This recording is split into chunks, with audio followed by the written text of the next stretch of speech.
So now I have the pleasure of introducing you to Deborah Naish. And Deborah Naish is our speaker this week. And I'm really excited about her.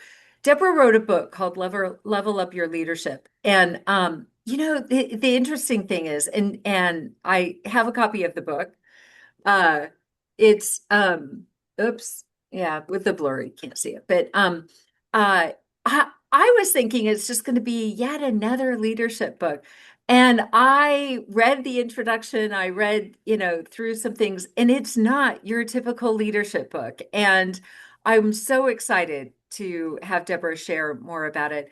Deborah's got a really interesting background, and I think she kind of was weaving her career throughout from the early days in marketing. And she's got so many pearls to share and so many experiences that have formed her, as an executive coach and leadership expert. And again, I think she takes a really unique approach to it. And here's a spoiler alert. It starts on the inside.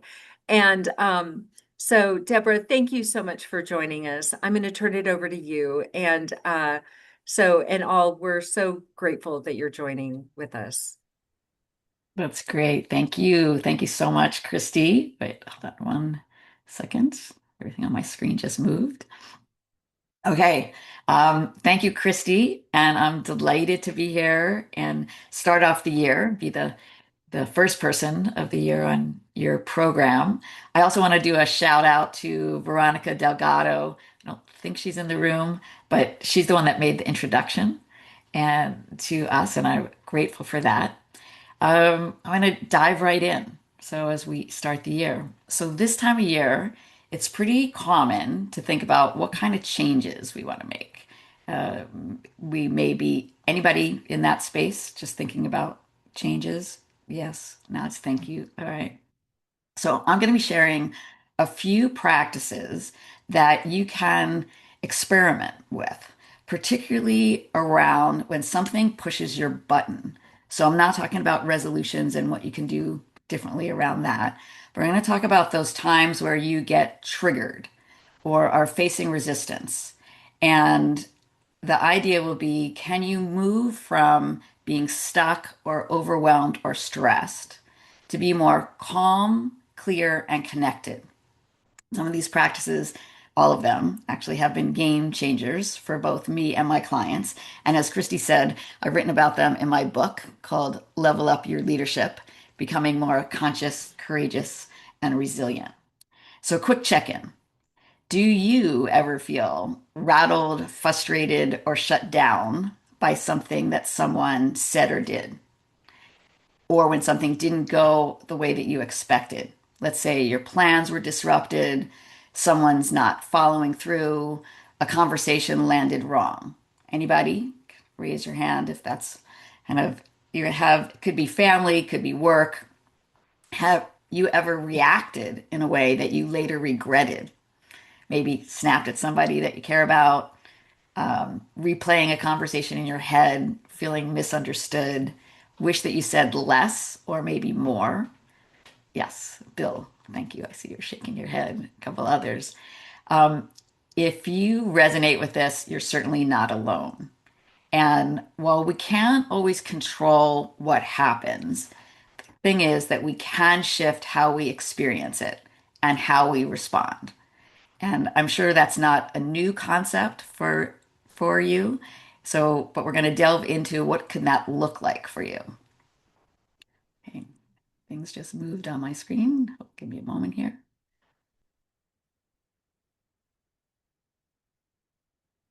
All right. Okay, I can still see you. Everybody's able to see the slides. Excellent. Okay. So today I'm talking about this idea of pushback or possibility.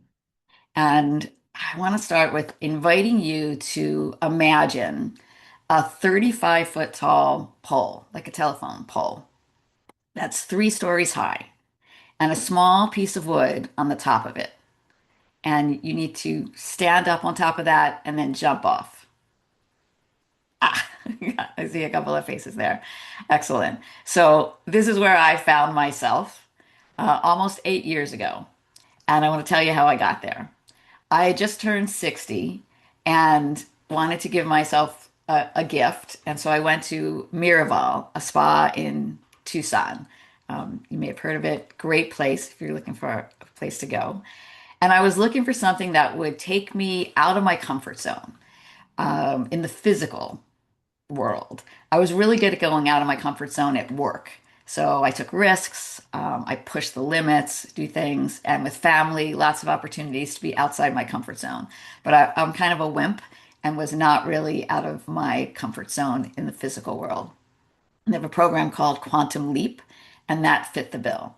Now, I'm not a climber, and when we walked down to the bottom of kind of this sandy space, and there was a bunch of poles there. And the leader of the group said, "Who doesn't usually go first?" I raised my hand, and of course, I went first. So, not quite knowing what this is going to be like, I'm at the bottom of this ladder. And while I had tried climbing in the past, I usually freaked out and never made it more than a couple of feet. But today, that day, I was really committed. I was 100% committed to climb the pole. So here I am up on these little metal rings, hand, foot, hand, foot. And basically, I wanted to go back down, turn around. I was afraid, it was uncomfortable.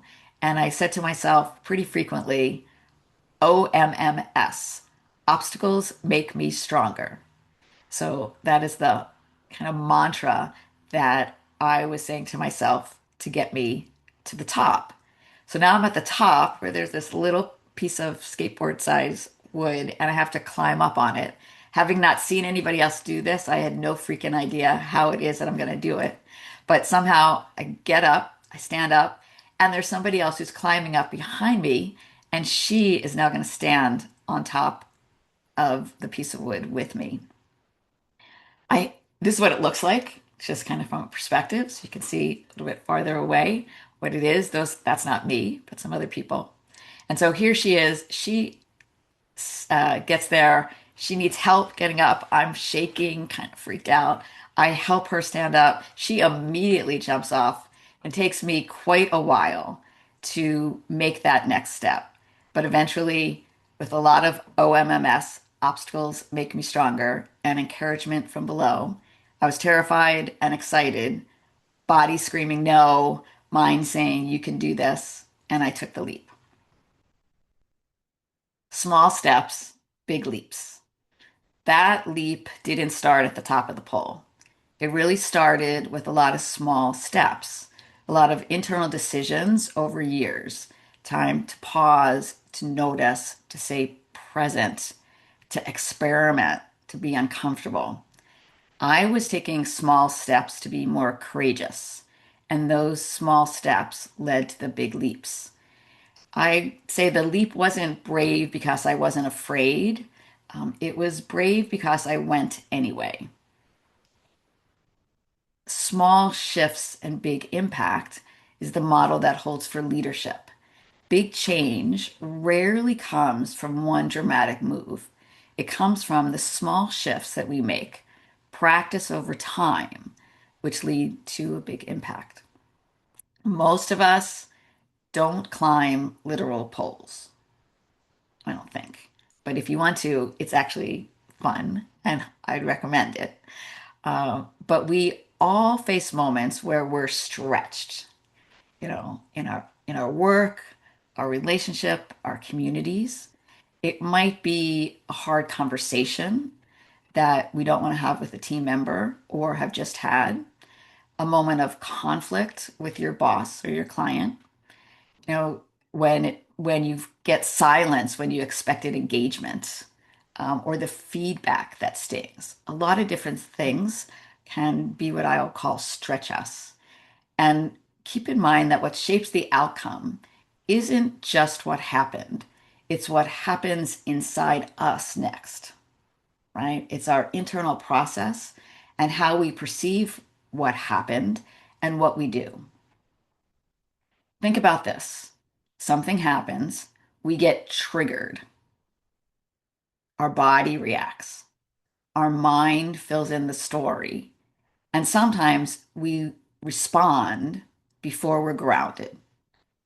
That gap, that space between the trigger and the response, and whether we respond or react, is where I say leadership matters. It's where our relationships are shaped. What if you could shorten the gap, the time between being triggered and feeling calm, clear, and grounded again? So that is where we're going to focus today, kind of getting better at that, shortening that space, shortening that gap. So today, I invite you to learn a few small practical shifts that'll help you practice being more curious and begin to see resistance differently. I refer to this as being simple, not easy. So, and incredibly powerful. I want to start with asking you to take a moment to think about, how do you listen when you're in a learning space? Most of us tend to listen for what's new, like that aha moment. Um, while that's useful, we know that change comes about from reminders and repetition. So whether it's the post-it notes on your monitor or mirror or the notifications on your phone, reminders are helpful. And while you may learn some new things today and have perhaps an aha moment, please welcome the opportunity to just focus on remembering and then practice. That's the repetition. Because you already know a lot of what I'm going to talk about. Everybody in this room has been a leader for a while. It's not brand new stuff. When I was writing a book, part of the reason I didn't want to write a book was everybody has already said everything. Even today, when I see new things and stuff, we're all saying the same thing. But that's okay because we need those reminders. So here's something you already know: the importance of self-awareness. Awareness is foundation to what I'm talking about. This is Max. He's introducing the awareness practice of be a better observer of ourselves and others. The odds are you're already good at this. So think about, where do you have the opportunity to level up? Where can you get better at being an observer? Um, and a place to start is to get better at noticing your self-talk. What are you saying to yourself? It's not about fixing or changing anything. It's about just start noticing, because the narrative in our head is including judgments. We have judgments of ourselves and others. Frankly, I like to call it judgment making machines. One of my mentors like to say, we can do more damage to ourselves with our self-talk than anyone else can do to us. And as you know, we can shift our self-talk. We can change our experience, and it starts with getting better at noticing.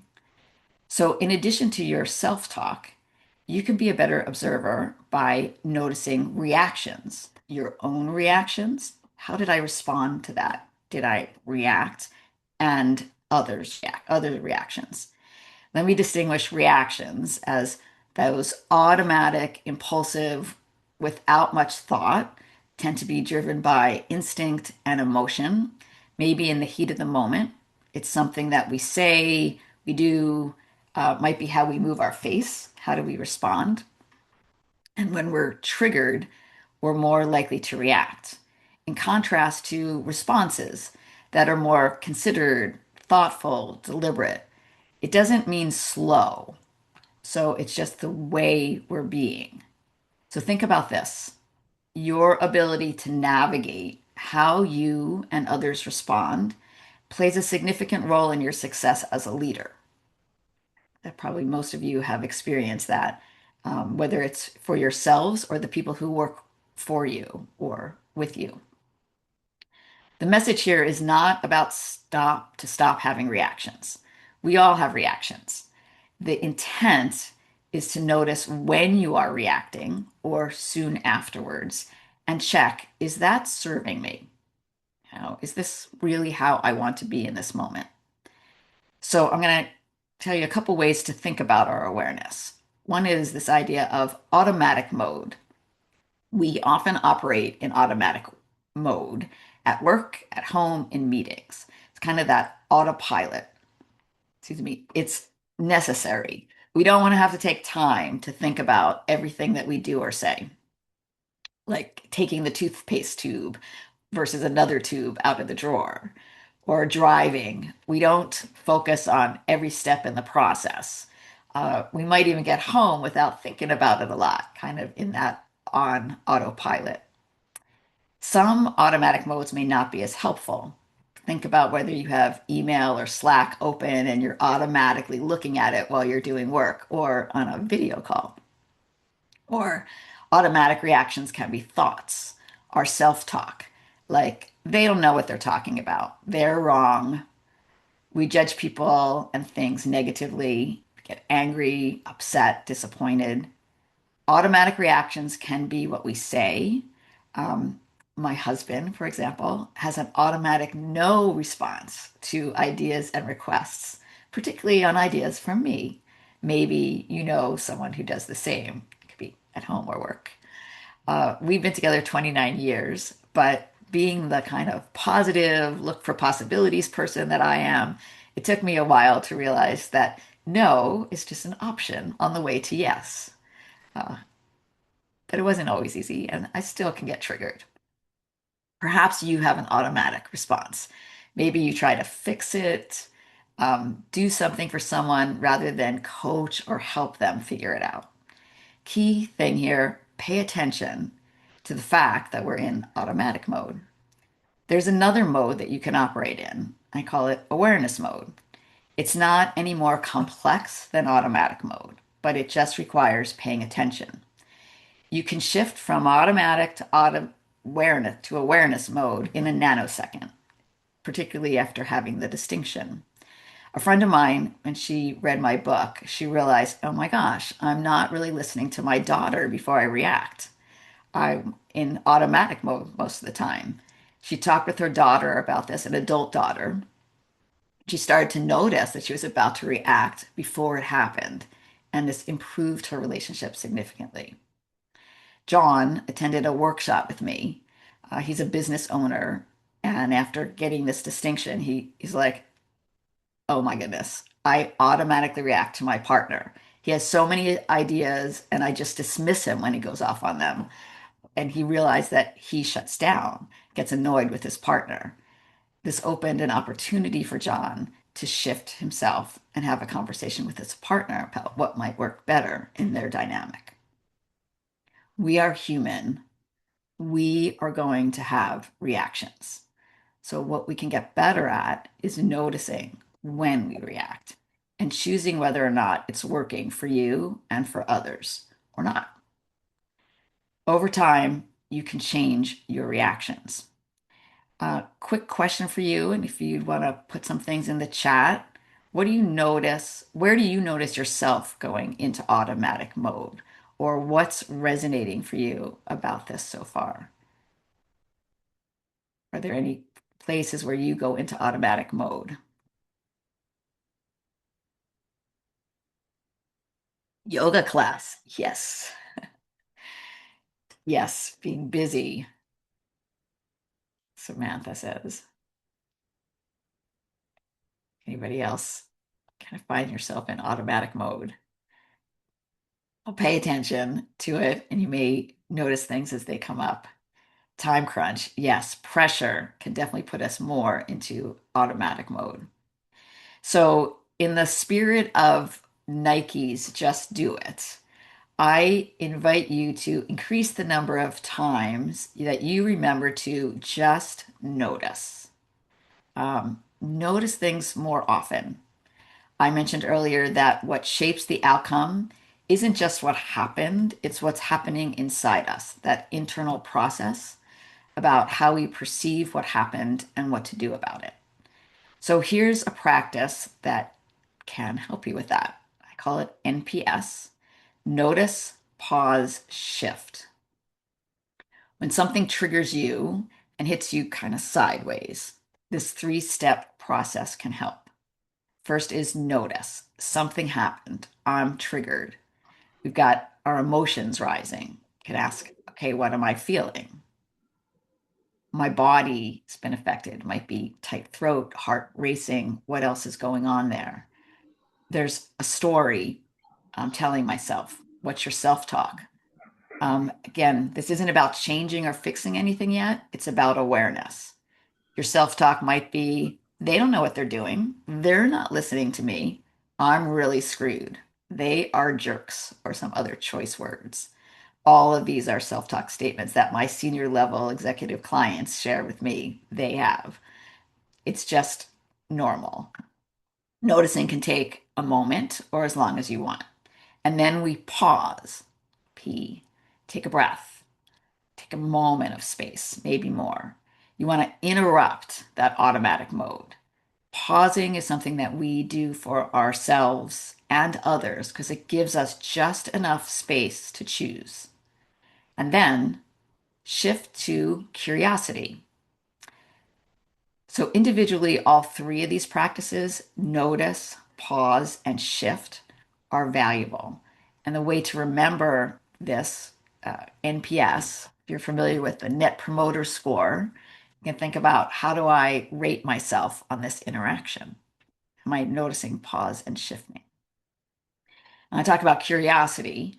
A key curiosity tool that I use when I feel triggered and and my clients made a big difference, is to remind myself it's all information. So something's happened and I have a story about it, but instead of sinking into my story, I can take a moment and realize it doesn't mean I'm in agreement, it doesn't mean I approve, it's not about self-blame. It means that the moment is giving me data, not a verdict. The information might be, I don't know the whole story. Maybe there's something that I'm not seeing. This probably matters to them and to me, and I don't know exactly why. I could learn more. So it's all information means I can see something's happening and there might be valuable information here. I don't have to stay in this reactive mode. I might learn what's important to the other person or the people, or it could be more than one person. This small shift helps move from reacting to responding. Let me go a little bit deeper into this. Oops. Um, I've mentioned I've been annoyed, frustrated, triggered, get angry about somebody just did something that somebody on the team just did, or maybe a partner or a stakeholder said they would get back to you with a response on an important decision by Tuesday. It's now Friday. You're pretty certain they're ignoring you, and you might have made up a story. They don't respect me. They're irresponsible. If you've ever got yourself worked up and spinning, it might feel like you're caught up in a trap. You can't get out. Or it can feel like they are working against me. All of them. Um, can you relate to this? Well, what if you could turn that angst and frustration and fear to, wow, look at what's happening. I'm upset and they're doing something that's pissing me off. It's a master move. It's kind of a game changer to just change your energy and shift to wow. And to remember it's all information. Oh, wow, look what happened. You first notice you've reacted and you remember it's all information. Tell you a story of a senior leader that I work with, Sarah. She was working on a program with another leader who's more senior to her, who was also involved in the program. And that leader did something that was going to screw up the plans for the program from Sarah's perspective. Sarah was pretty furious. She wanted to call this leader out. She wanted to write a scathing email that she would not do the project. It took some time, but since awareness and curiosity practices were part of her toolbox, she noticed something happened, that she was triggered.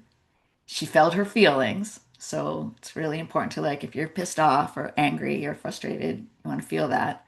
And she was able to pause and shift to curiosity and consider, what is this information telling me? Here's how she processed it.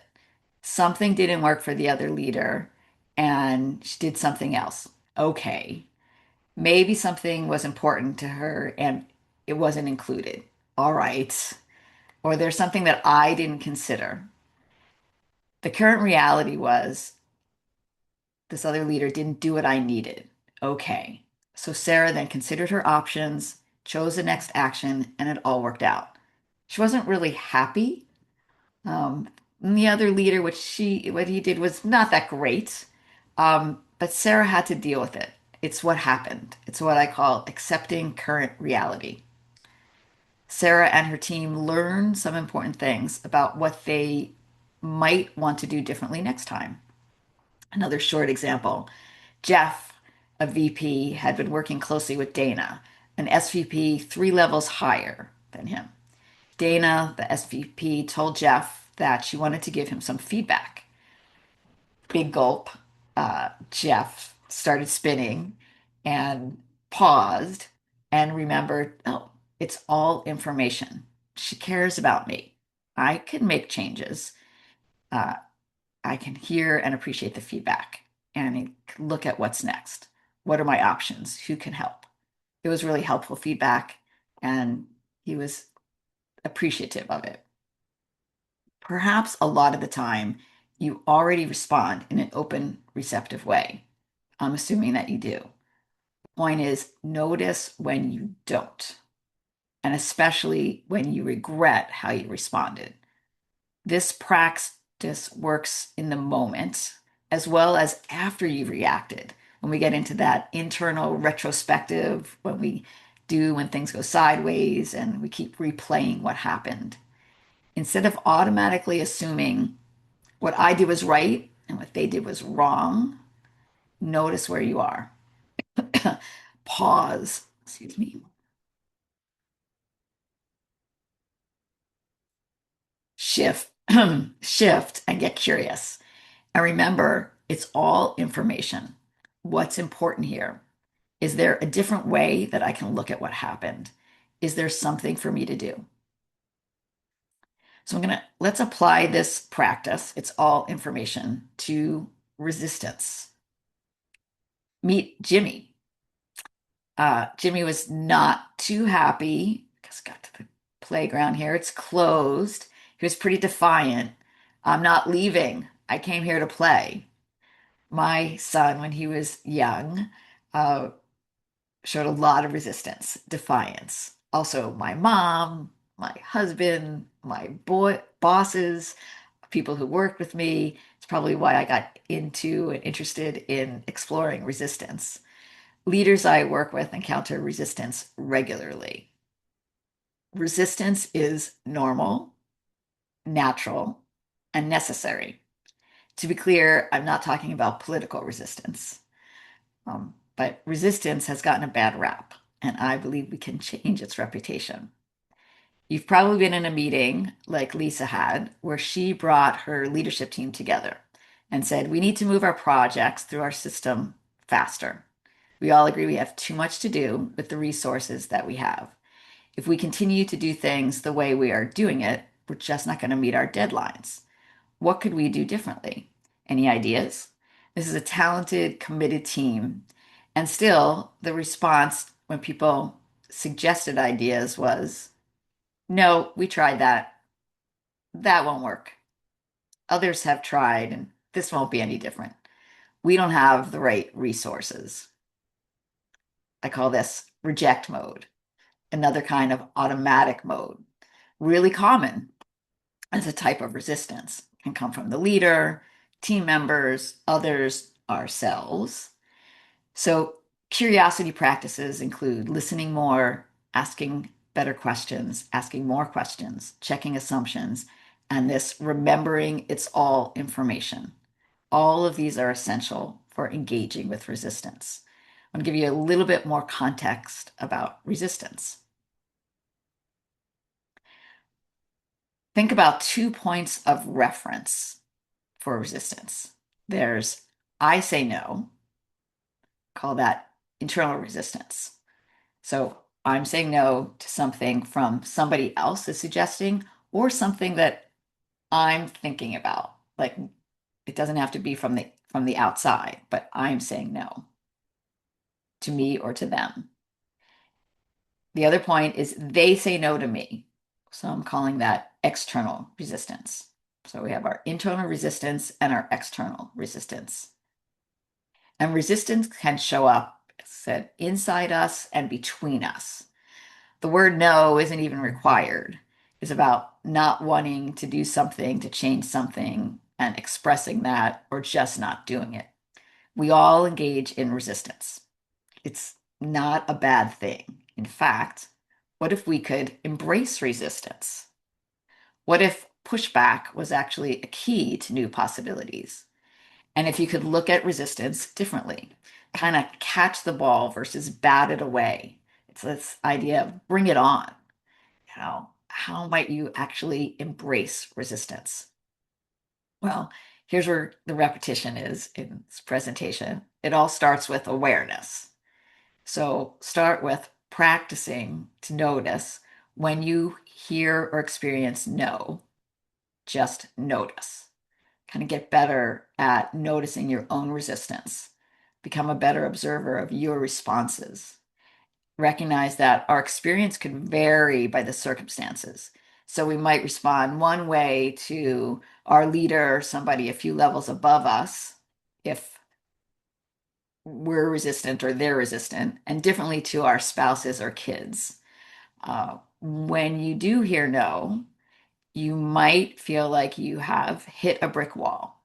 You feel stopped or stuck. Perhaps you tend to go at it. You butt heads.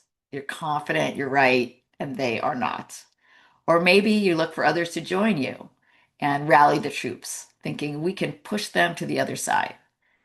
We all have strategies: fight, flight, freeze, appease. You've heard of that. We may have success in one domain.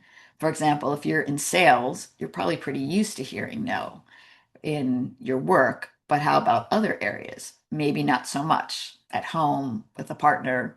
If you have a teenager, a toddler, those are kind of great spaces where we may not be as fluent in our uh, acceptance of no. So ask yourself, how do I respond when I hear no? Become aware of your reaction. Use NPS. Notice, pause, then shift again to be curious. It's all information is a key practice for embracing resistance. And now I want to share just a few more tools for embracing resistance. I mentioned my son, who's now 22, but from the time he was a baby, toddler, into his tweens, there's a lot of resistance, defiance. When he was little, I was looking for a way to lighten things up and shift some of that intensity to a little bit more play. I had worked at Disney and I was a big fan of Monsters, Inc. You may remember Sully. So I introduced the resistance monster. It wasn't solely per se, but it was the idea of, oh, that resistance monster has got you. So that to help there be a little bit more lightness, a little laughter, make it silly. And even as adults, can we lighten up more? Can we recognize that the resistance monster has reared its head? Sometimes we have an inner voice that wants to protect us. So it could be an inner voice of fear, and our fears show up as resistance. Maybe we're afraid they're taking something from me, or they're doing this wrong, or internally, I can't do this. I don't have time for this. Fear is an essential internal safety mechanism, but our fears are often not as valid as they seem. You might be familiar with the acronym for fear: false evidence appearing real. FEAR, false evidence appearing real. Helpful to remember. When we do notice fear, we don't need to resist. We can have our fear and move on anyway. We can also change our relationship with resistance. We don't have to see what is happening the same way we always have. It's easy to see resistance as, oops, there we go, as a stop sign. That eternal resistance, I can't do it. That's what I said to myself for a lot of things that are physically hard. Fear often stops me at us. A few years before I climbed that pole, I was at the Miraval Resort and I saw that pole and I knew I could not climb it. I had tried other climbing activities when my son was young, and that was just not for me. When I did climb the pole, I still noticed my resistance, my fear. I was freaking out, but I moved forward anyway with the help of self talk, OMMS, obstacles make me stronger, and a commitment to move forward anyway. It's a great way of overriding fear. So we can reframe resistance from a stop sign to a signal, from a barrier to a bridge. And you do that and make that shift by using this really simple question. How else could I look at what happened? How else could I look at what happened? What if resistance is just information and not automatically a problem? What if it's feedback, not failure? So here's the repetition moment. Remember, it's all information. When you look at it this way, the resistance opened doors to possibilities. You might see some things that you didn't see before when you were feeling stuck or believing that they were wrong, period. So resistance can be information as opposed to just pushback. Two final tools that I created to help with addressing resistance, and they build on awareness and curiosity. I mentioned two reference points, the internal and external resistance. Internal is where I say no, and the external is when they say no. We're going to look at what's happening with the person who's saying no. And we'll look at where are they? And I call this tool the resistance continuum.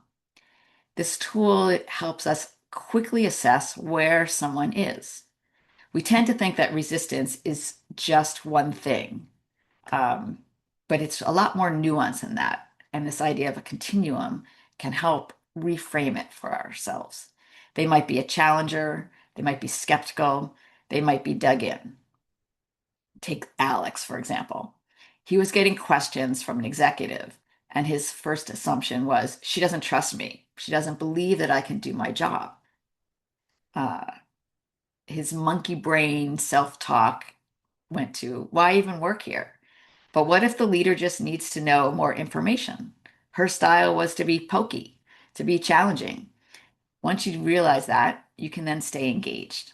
The questions are poking holes, and that's their job. So you might shift from automatically assuming somebody is dug in to maybe they're a challenger or maybe they're skeptical.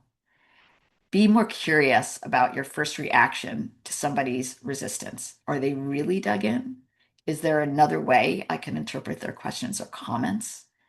We often assume somebody is dug in and not moving from what they said when they're actually overwhelmed or unclear or just need more information or time to process.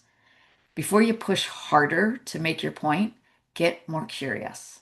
Think about this as kind of orienting you to the situation, not so much the label of are they a challenger, skeptical, or dug in, although it can really help. You can also use this to assess where am I? Where are you when you notice your internal resistance to somebody's idea? Am I presenting as dug in when really I'm just being a challenger? And can I help alleviate somebody's stress who's interacting with me? It might allow you to engage differently with the person.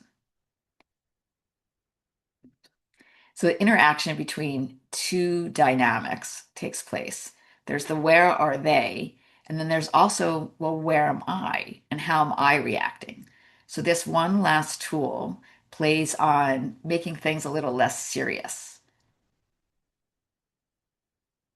I call it the three T's, and it's focused on where am I. This tool is about me and what's my experience in the moment of feeling resistance. So does it feel like Teflon? Is it a Teflon moment? It doesn't have to stick. The resistance kind of rolls off. I realize it's not personal and I can stay calm and curious. And the second T, is it more like Tempur-Pedic? It feels kind of like a punch. You know how Tempur-Pedic adapts to your body. You sit in it, presses down. There's a little more pressure, but it's also not personal. I can breathe and be curious. Or is it actually a tornado?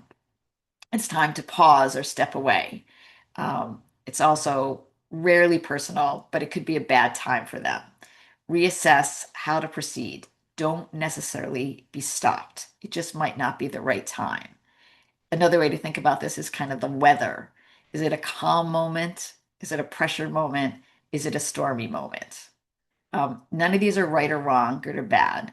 The power is in noticing where I am and intentionally choosing my response. What's key is to recognize that curiosity is a leadership superpower. Here's what I invited you to consider today. In summary, that you can turn pushback into possibility. You can shorten the gap between feeling triggered and calm and grounded by practicing awareness and noticing more. Recognize when you're in automatic or awareness mode. Use NPS. Notice your reaction, pause to interrupt that automatic mode, shift to curiosity. Remember, it's all information. It helps lower the intensity. Use the resistance continuum to assess where are they or where am I. Remember the three T's to help notice where you are. Stop resisting resistance. Accept it to change it. So accept the resistance as opposed to push back against it.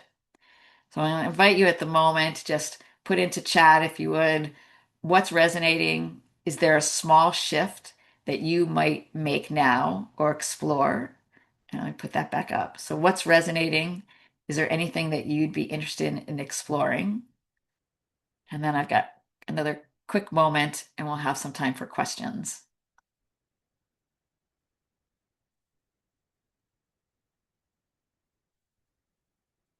Everybody, what's resonating, anything that you might explore? Everything's information. Notice, pause, shift, resistance. Curiosity is my superpower. Yes, Lena, absolutely. That's great. So keep in mind, I mean, it's always helpful. I think you guys have been on many of these things. Like, take one thing that you're going to look at practicing. Here's the thing, the path is not straight. Triggers are inevitable. Staying stuck is optional, but you can smooth out the road. You can make small shifts that lead to a big impact. Remember, your leadership impact starts from within. I'd love to invite you to connect with me. There's some free resources on my website. I have a tool you might be interested called Shift from Complaint to Action. It's about a process of acceptance. Another one of the leadership essentials I talk about in the book. You can connect if you want to scan this code, connect with me on LinkedIn. And I definitely invite you to buy my book. If you like it, I hope that you will recommend it to others and leave a review. And also email me if I can support you. It's just Deborah at deborahnash.com. Or if you're interested in me speaking for your company or I can support you in any way. So Thank you, that's, Deborah. This thank you. this is great. I want to explore and anyone, if you have questions, please put it in the chat and we'll get to it. But I'm curious about something. In your book, you have a whole chapter on unattached to the outcome. Yes, one of my Stay favorite things. unattached to the outcome. And that's something I don't think I've read in another leadership book. And it's an interesting concept but probably the most difficult thing to do, right? It's partly why I put it last. Like, it's one of the most important things in the book, but I don't know that it would have kind of like gotten people's attention without seeing some of the things earlier. But being unattached to the outcome is this magical, transformational way of being in the world. Be able to be committed to what's important, be able to really go for what you want, but not be attached to if it shows up the way you want it to. It's kind of related to it's all information. It's like, oh, that didn't work out that way. Does this what I want? Is it still important? Can I still go for it? You make a choice. If yes, then be unattached that it didn't turn out the way I wanted. It's interesting because that's a concept in like manifesting and all of that. It's like, I say be expectant, not expecting, and just, be unattached Yeah. to what happens. Focus on like what you're doing and one foot in front of the other, and be unattached. And if I think about that in a leadership context, I don't think I've ever thought about that in a leadership context. Mm, And that's um, great. and it's really interesting. You're counseling somebody, you're trying to get results, you're driving, and to just be unattached. Yes, It yes. it almost it's counterintuitive. 100%. It's counterintuitive. And it's just the examples that you brought up. If we're, especially as a leader, we're working with somebody, we're working on a project, we're working with somebody, we want somebody to do something. If we can just help ourselves be in this mindset of I'm not attached to the outcome, but I'm committed to some result and I'm going to keep working to get there. So, and it doesn't matter if it doesn't work out in this first try. You may have heard fall down seven, stand up eight. You know, it is, you keep going if it's important, but it don't have the emotional attachment to it has to be a particular way. Now, that doesn't mean we don't want it to be a particular way. We still do. It's just that we're not going to let it override our brains. So there's a lot of no questions in the comments, but lots of comments about all this great information. And I still go back to your exploration to even get you to write this book, right? The whole thing about you wanted to challenge yourself. And Yeah. that's phenomenal. It's like, and you say in your introduction, you wanted to push beyond any limit you've ever had. And I mean, as a leader, I don't think that that's really something that most of us think about. It's like, okay, I want to be a better leader. I have to push beyond my limits that I could Yeah. have ever imagined. I mean, that's profound, Deborah. When I'll tell you, I was never in the camp of wanting to write a book. I have friends who are like, oh, I'm going to write a book. I'm looking at writing a book. And that was also one of those things that was absolutely never in my plans. So, and I attribute, as I said, a lot of small steps along the way that led to me reading a book called How to Begin by Michael Bungay Stainer, a fabulous book about having a worthy goal, something that is thrilling, important, and daunting. And it led to me thinking, well, I'm going to focus on building my business because I hadn't spent much time marketing. All my business has been primarily referral. And I looked at that for a couple of weeks and then said, nah, it doesn't meet the criteria of thrilling, important, and daunting. I said, well, what if I could put down all of these practices, these ideas that have made such an impact with my clients and friends and family, people that in my life over the years, and could it make a difference?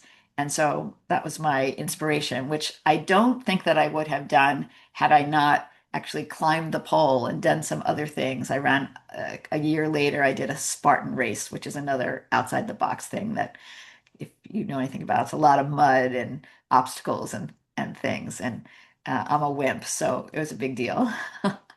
I But think yeah, Elena, I saw Elena. Did you go through something like that as well? Oh, But you know about Spartan. You've heard of them, yeah.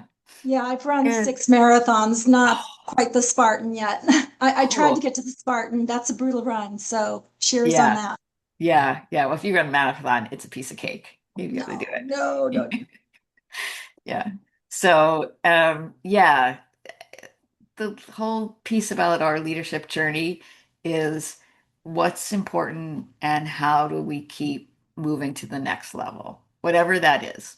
It could be doing less, can be a next level. Right now I'm actually at the point in my life where I'm saying, okay, what can I do less of? It's yeah. not Well, you're more traveling a lot necessarily. too. A what? I said you're traveling a lot too. Traveling, yes. Yes. So, It's and then the other thing is no is an option along the way to yes. I mean, that's fascinating. It's like, you know, I mean, our brains here know and we typically just shut down. And that's kind of an automatic response. And but no is just, hey, it's just part of the process along the way to yes. And and a lot of times, no is because, again, people feel they're overwhelmed. Their first reaction is, I don't know enough. I don't have enough time to do something. There's a lot of reasons why we might say no, but if how we respond to somebody's no can make all the difference in the world. And if you're in sales, and some of you probably are, you've learned that as part of the selling process. But somehow we don't always translate that to just our ongoing interactions. And yeah, it was a big deal for me to get that with my husband. so, Bill, it's interesting that you made the correlation to job search, right? I mean, and when you think about all of these Yes. things, it's like job Yes. search and a lot of the concepts that you're talking about, Deborah, are so similar. It's like pushing Yes. ourselves beyond anything that we could have imagined. Yeah. And is it about developing resilience? Is it about developing kind of that inner strength that we need for so many areas. And job search, I mean, we've put 4,000 over 4,000 people through the program, and to see how people kind of handle their journey, we Yeah. see all ends of the spectrum, Yeah. um, and it requires resilience. It doesn't matter who you are. Job search requires resilience. 100%. And these kinds of tools, that's partly why I thought this could be relevant for It those of is. you here is this it's just information. It didn't work. Okay, what's next? And there's resistance. There's no as an option on the way to yes. How do we build that inner strength? And then it just doesn't take a toll on us as much. And then we're going to just be better in the next interview also. And things don't So, work out for reasons. yeah, and take a look at Glenda's question. If you encounter resistance, is the next step meeting with the challenger to understand their concerns? What have you already done that and they just keep on challenging you? Yeah, sometimes that means that, they're not going to shift. So sometimes you have to accept no is no, not interested. And you can regroup. It gives you the opportunity to, but my guidance is always, can I be more curious? Do I understand why it's no? Because pretty often what I've seen people do is they just keep trying to push for why what I'm telling you is the right thing and why you Yeah, should do this instead of saying, okay, Christy, I really get this is not going to work for you. Can you help me understand why so that next time I come back with something, I could look at it differently? Or what is it about this that doesn't work for you? Maybe could I address it? We just don't yeah. always go to that place of curiosity. So that Okay, Russ has his hand raised, but we Yeah. have 1 minute, Russ, so make it Yeah, I quick. just or maybe it could be not now. I hear that a not lot. now Yeah, is a big thing. Exactly. Can you, and if you can, that is one of the key things to try to distinguish between not never and not now. So if yeah. you are able to help somebody that you're talking with, like that challenger, moment, are you seeing this as never an option? And is there a reason why? Or is this just like not the right time? A lot of times Yeah. it's not the right time. And can we Interesting. uncover that? Well, thank you, Deborah, so much. We'll send out the QR code Great. Thank you. to everyone and the recording link as well. And thank you so much for being with us. Really, Really really, appreciate it. really appreciate Thank you it. for And the we hope you'll come back again. And love to. I got a lot more things I could talk about. good. Oh, I love it. I love it. And Great. everyone, next week we have salary negotiation. Katerina Henkova is going to talk to us about salary negotiation. And we like that because we know that people are interviewing and landing. And we want to give people the current info on how to negotiate salaries. Everything's always changing, right? So thank you everyone so much for being with us and don't hesitate to reach out if we can be of assistance and let's stay in community with each other. Thank you all. Have a Thank great you. weekend. Stay safe. Thank you. Bye. Bye-bye.